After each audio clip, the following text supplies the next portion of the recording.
LeBron Wapsie plus easy schedule equals PINAKAMALAKING Lakers. Hello, MGA kaibigan.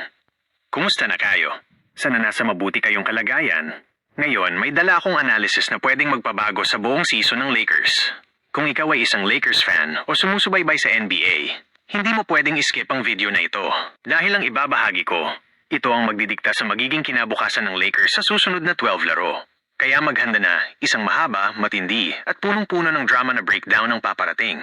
Kasalukuyang KALAGAYANNG Lakers 10-4 nasa top 4 sa West. Ang Lakers ay nasa isang napakalakas na posisyon ngayon. 10 panalo, 4 natalo lang. Ngunit ang totoong kwento, ang tunay na pagsubok, ang tunay na pagkakataon para umangat ay magsisimula pa lang. Dahil ang susunod na 12 laro ay literal na magiging season-defining. Ito ang stretch kung saan ang MGA kuponan ay nagtatambak ng panalo o bumabagsak at lumulubog sa ilalim. Susunod na 12 laro equals PINAKAMALAKINGPAGKAKATAONNG season. Tingnan natin isa-isa ang buong larawan ng bawat laban muna. Para magkaroon ng ideya kung nasaan ang Lakers at kung saan nila pwedeng dominahin ang kanilang schedule. 1 and 2, magkasunod na laro laban sa Utah Jazz. Utah Jazz, isang kupunan na may record lang na 4-8.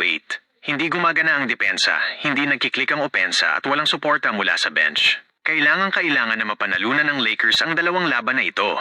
Posibleng bumalik si LeBron sa MGA labang ito. Ibig sabihin, automatic hong boost. 3. Los Angeles Clippers, 4-8. Malakas sa papel. Pero sa court, mababang form. Chemistry zero. At bali-bailing injuries, ito rin ay isang golden opportunity para sa Lakers. Ang Clippers, historically, ay laging nagdadala ng hype laban sa Lakers. Pero kapag masama ang form, kailangang samantalahin ang bentahe. 4. Dallas Mavericks, 3-10. MGA, kaibigan. Ang kupunang ito ay literal na freefall.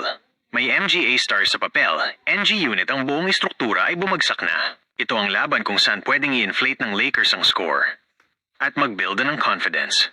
5. New Orleans Pelicans 2-10, ang huling kupunan sa buong Western Conference. Defensively shaky.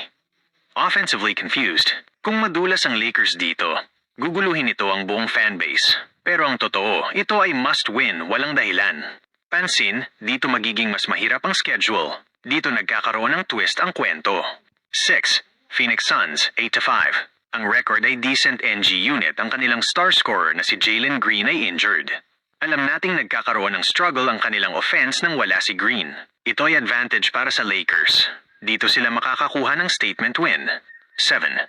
Toronto Raptors 8-5. Ang Toronto ay laging nagbibigay ng physical game sa Lakers pero ang kasalukuyang depensa ng Lakers ay malalim. At ang consistency ng Raptors ay shaky. Maari ring manalo ang Lakers dito kung mapanatili ang discipline. 8. Boston Celtics 6-7. Hindi ito ang Celtics noong nakaraang taon. Mababa ang performance, mahina ang chemistry at low ang morale. Kung ang Lakers ay talagang nasa championship mindset, ito ang laban kung saan kailangang ipakita ang dominance. 9.